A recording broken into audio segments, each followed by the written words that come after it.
diminuendo right away, please. Can we really just hit it and get out of the way?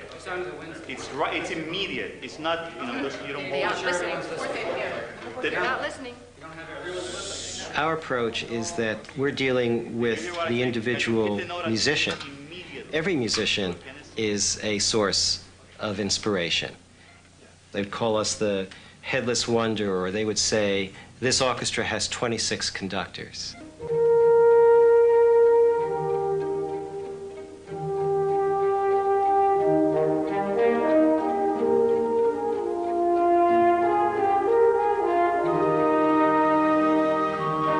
The main principle of Orpheus is to provide a setting in which all the musicians feel that they can have a voice and that their opinions are respected, and not only respected, but actually put into play.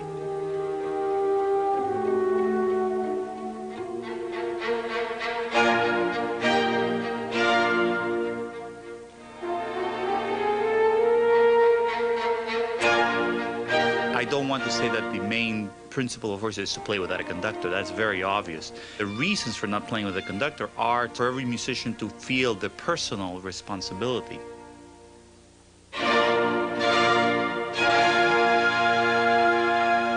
And I'd like to try this even more.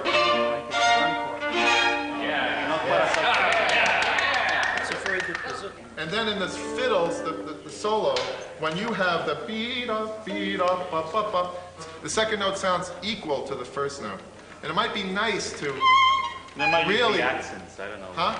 Yeah, they might just be accents, I don't know. Also, the second note has to... Yeah. Conversely, can we, I know it's printed in the part, can we maybe ignore after 5, 1, 2, 3, 4, 5, 6, 7th bar, take out that forte so we're still in a crescendo? Yeah. Okay, but we don't need to do it right now. Do you know what's still not clear is the 7th bar in the winds. Are you taking a little time? It's a very difficult position to be in, to be a concert master. You're going to swell. You have several different roles. One is to be chief of the process. The other is that at the same time you're putting forth a vision, you know that you need to leave some room for other people to participate in the process. Can you try up bow so it keeps us kind of on the edge? The Orpheus Chamber Orchestra was founded in 1972 by cellist Julian Pfeiffer. Well, Julian did just about everything. He was the man that put this thing together, and for many years was doing virtually everything. So, you know, many of those decisions came to him. Whether I liked them or not, that's just the way they were. I chose the musicians, I chose the program, I chose the rehearsal space. I was responsible for the, quote, design of the, or non-design of the flyer.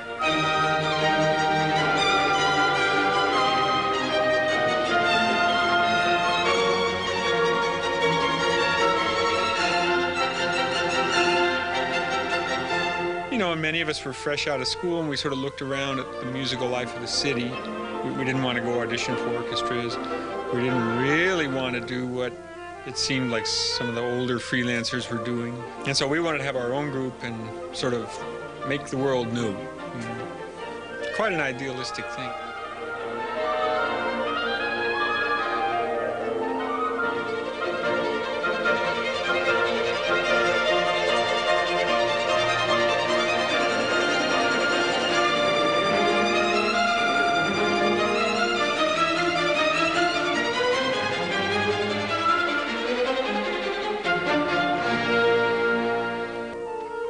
We don't hate conductors.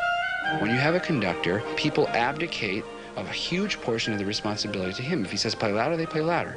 If he says play softer, they play softer. Or maybe they don't, you know, but whatever.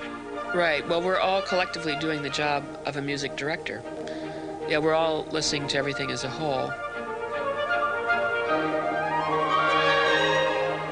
You know, when you have an orchestra with a conductor, it's always leashed. Almost always, unless the conductor's great or an idiot.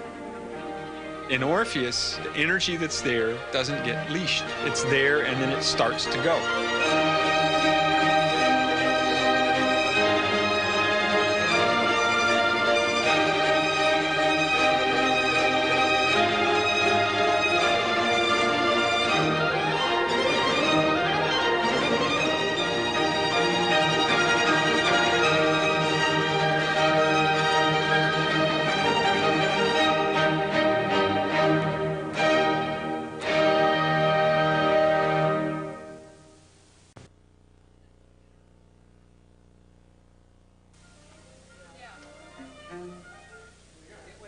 The myth of not having a conductor is often misunderstood. Music always has to have leadership.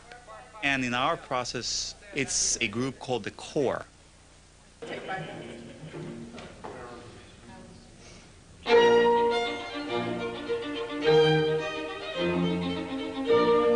The core is made up of the principal string players and the principal wind players as needed. The core gets together so that there's at least some unified idea going into the first rehearsal of what's going to transpire. We have quite a few good concertmasters. The violinists submit their requests for pieces that they would like to lead. Now, the way that we would maintain the overall democracy was that the core group was different for every piece, so that everybody got a chance.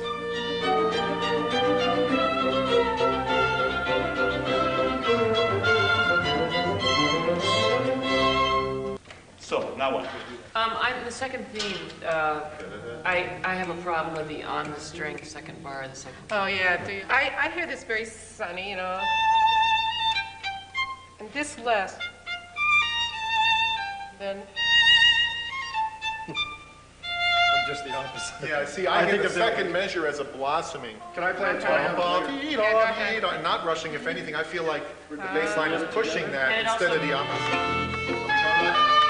You guys don't have to play it. I have to play it. Yeah, but we have to listen to it. No, our sound contrived, didn't it? It sounds effectively. Let's try to do something there. It's very predictable. I mean, it all just sounds forte. But that's what it is. It's not. It's There's very. nothing wrong. It's a forte like section. it sounds to me very churned out. It's like da da da da da da da da da da da da da. I mean, we keep playing the same. Yeah, it's got. Is it two accents? Maureen, would you consider just letting us try at the tip for a while? But if you're doing it at the tip, by tip you mean on the string? You mean really on? Just in this place. In the second theme. Yeah, but it's only for. I mean, I think it still sounds light and nice, and it makes it work, you know. And then. Okay, then I think we should do the coda thing.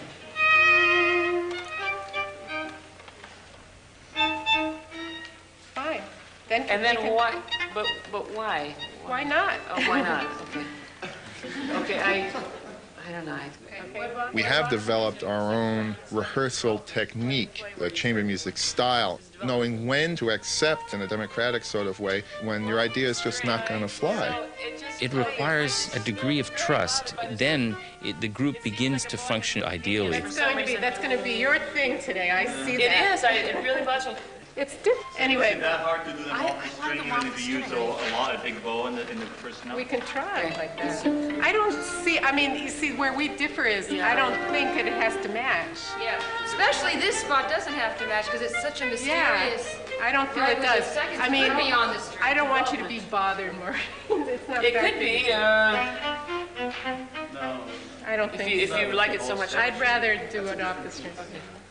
All right, let's just mull this over for a while because I really The idea want to get is on to that something. every idea should be listened to and should be listened to on its merits and should be, if there's time, should be tried.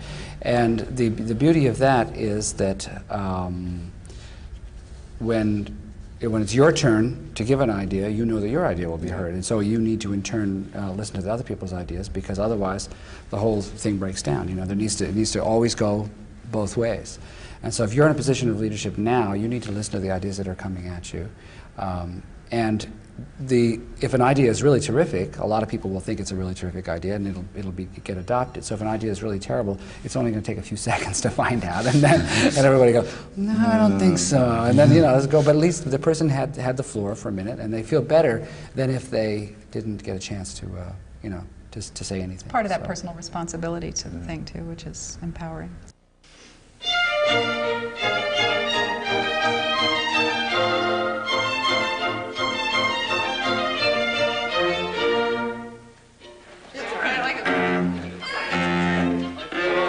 Can we try it shorter until the third time and then try with It's not supposed to do that.